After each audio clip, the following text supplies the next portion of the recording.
Estos son los países menos democráticos de América Latina.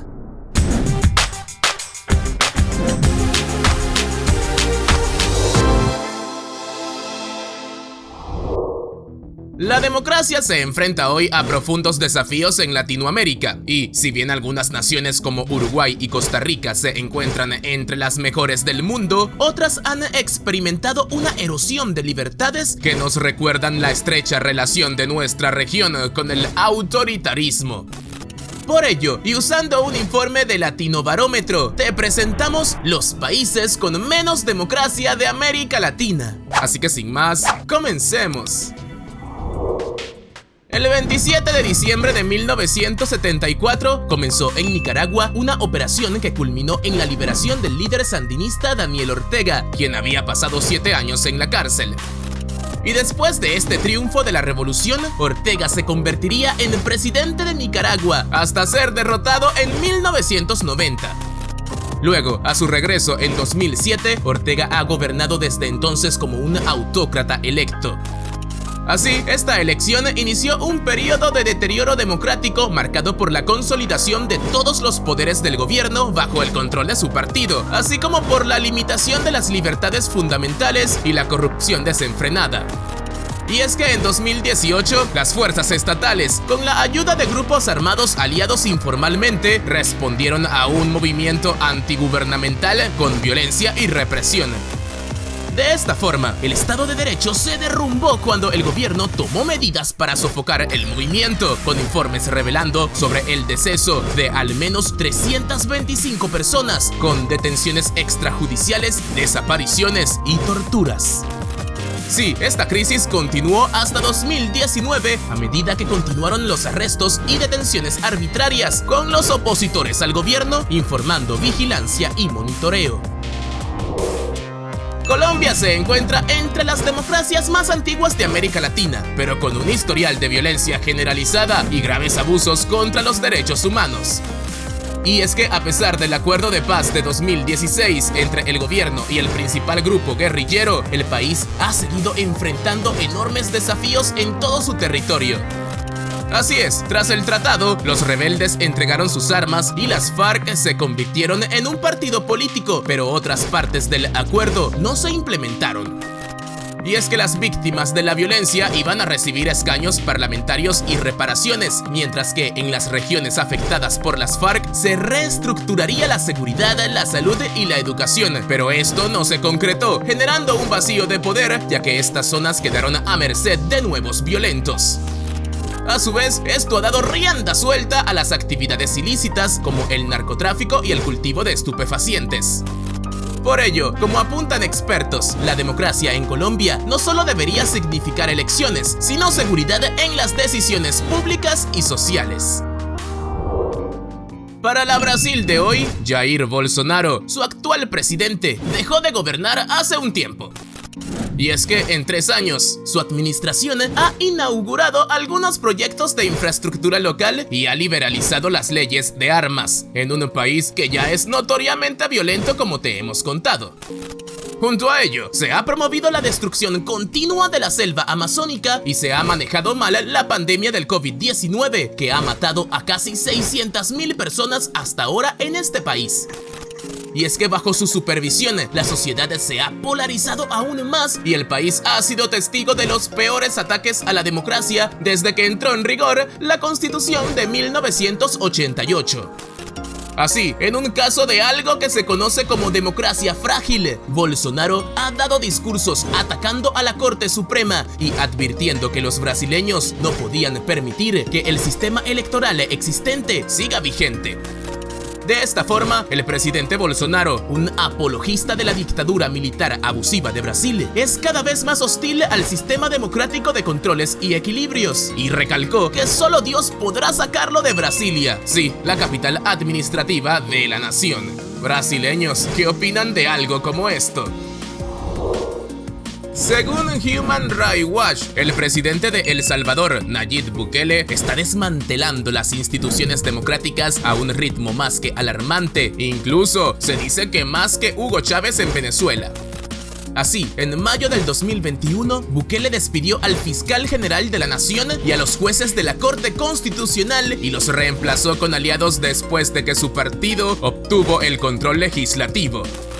Mientras tanto, su vicepresidente ha propuesto más de 200 cambios constitucionales y en 2020 se enviaron tropas al Congreso luego de que la oposición se negara a respaldar un préstamo para financiar su plan de seguridad. Y es que Nayib Bukele se presenta a sí mismo como un líder completamente moderno y llegó al poder en 2019 con una ola de votantes agotados por el status quo salvadoreño, y aunque ciertamente se esperaba algo diferente, poco después comenzaron las tomas de poder autoritarias. Sí, el comportamiento antidemocrático de Bukele, sin embargo, es en realidad un negocio como de costumbre en un país que nunca se dio cuenta por completo de su precaria democracia. Salvadoreños, ¿qué deben decirnos? Hay que decirlo, y es que la relación de Bolivia con la democracia es problemática. Por supuesto, estudios demuestran que índices de libertad mejoraron rápidamente en la década de 1980, después de una larga experiencia de golpes militares secuenciales que comenzaron en 1964. Sin embargo, a partir de mediados de los 2000, durante el mandato de Evo Morales, los índices comenzaron a caer nuevamente. Y es que en este periodo las elecciones se volvieron menos confiables y los indicadores como la libertad de asociación y expresión disminuyeron. Por un lado, la primera elección de Morales en 2006 integró a la población indígena abandonada de Bolivia en la política. Por otro, Morales tomó medidas más que controvertidas cuando estuvo en el cargo, entre las que destacan la aprobación de la Corte Suprema para postularse a un cuarto mandato presidencial en 2019, a pesar de que la Constitución preveía límites y la población rechazó sus planes en un referéndum. Hoy, con un nuevo presidente a cargo, la sombra de Morales y su antidemocracia aún se extiende largamente en Bolivia. Bolivianos, tenemos que leerlos. Y el periodo de democracia más largo que ha vivido Perú corre el peligro de llegar a un final doloroso. Y es que en los últimos años, los políticos se han involucrado en derribos casi constantes de opositores, incluidos juicios políticos y obstrucción de la gobernanza. Sí, esto ha contribuido a la percepción de que la democracia no está funcionando, ya sea porque no produce resultados concretos o porque todos los políticos son corruptos. Así, la elección de Pedro Castillo en 2021, el líder del partido marxista-leninista que quiere reescribir la Constitución para eliminar el Congreso, preocupa por la posibilidad de que éste pudiera concentrar el poder y seguir un camino autoritario. Pero la historia reciente apunta hacia la ingobernabilidad más que hacia el autoritarismo, puesto que el Congreso de Perú sigue fragmentado y el partido de Castillo no tiene la mayoría. Afortunadamente para algunos, me dicen ustedes. Y es que todos estos hechos antidemocráticos se suman, por supuesto, a los 3 presidentes que Perú tuvo en noviembre del 2020 y al hecho de que 4 expresidentes vivos están acusados, en la cárcel o perseguidos por corrupción. Peruanos, a comentar.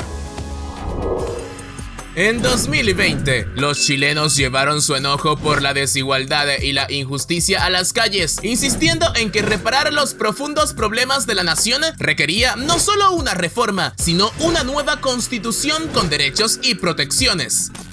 Así, el 25 de octubre, en una votación, el resto del país estuvo de acuerdo abrumadoramente con este diagnóstico. Y es que remontándonos a la historia, Augusto Pinochet, que perdió el poder en un referéndum en 1988, ayudó con esta salida a destacar el potencial transformador de las iniciativas electorales. Pero incluso cuando Chile hizo la transición a elecciones libres y justas, el legado de Pinochet persistió en la constitución restrictiva de la era de la dictadura del país, definiendo un sistema electoral que limitaba el poder y favorecía a las élites, reduciendo la rotación en el cargo. De esta forma, la falta de incentivos electorales para que los políticos escucharan a los votantes creó una clase política insensible, y aunque durante un tiempo estos problemas fueron enmascarados por la pujante economía de Chile, un nuevo horizonte ahora sí parece asomarse. Chilenos, ¿están de acuerdo con esto? Recientemente, la Universidad de Gotemburgo publicó su informe anual sobre el estado de la democracia en el mundo, donde Venezuela se encuentra entre las 63 autocracias electorales identificadas en 2020, junto con China, Rusia, Siria, Libia y otros 20 países del Medio Oriente, África del Norte y África subsahariana.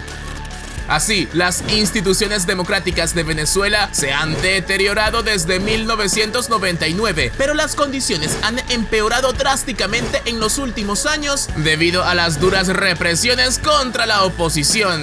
Mientras el partido gobernante, que se basa en elecciones ampliamente condenadas para controlar todos los sectores del gobierno. Así, las autoridades han cerrado prácticamente todos los canales de disensión política, restringiendo las libertades civiles y procesando a los supuestos opositores sin tener en cuenta el debido proceso, creando así una de las crisis democráticas más grandes de la historia del continente americano. Venezolanos, sus impresiones abajo. Sí, sobraría hablar sobre el estado de la democracia en Cuba, pero dados algunos cambios recientes en el gobierno, no está de más recordar esta nación sumida aún en una dictadura castrista. Claro, Cuba es definida como un estado comunista de partido único que proscribe el pluralismo político, reprime la disidencia y restringe severamente las libertades civiles básicas. Y es que el gobierno sigue dominando la economía a pesar de las reformas que permiten cierta actividad del sector privado, y el carácter antidemocrático del régimen no ha cambiado a pesar del nuevo liderazgo en 2018 y un proceso de normalización diplomática con Estados Unidos que se ha estancado en los últimos años. Y así son conocidas ya las décadas de tortura, represión y violencia por parte de los Castro, que hizo de esta nación isleña una de las naciones más miserables de todo el hemisferio. Todos los cubanos a comentar. Y así finalizamos este video. Ahora te toca a ti dejar tu comentario acá abajo. ¿Qué opinas sobre este tema? Y ayudarnos dándole me gusta y compartiendo el video. Recuerda nuestras redes sociales, @benditoextranjero en Facebook e Instagram. Y por supuesto sigue con otro de nuestros videos.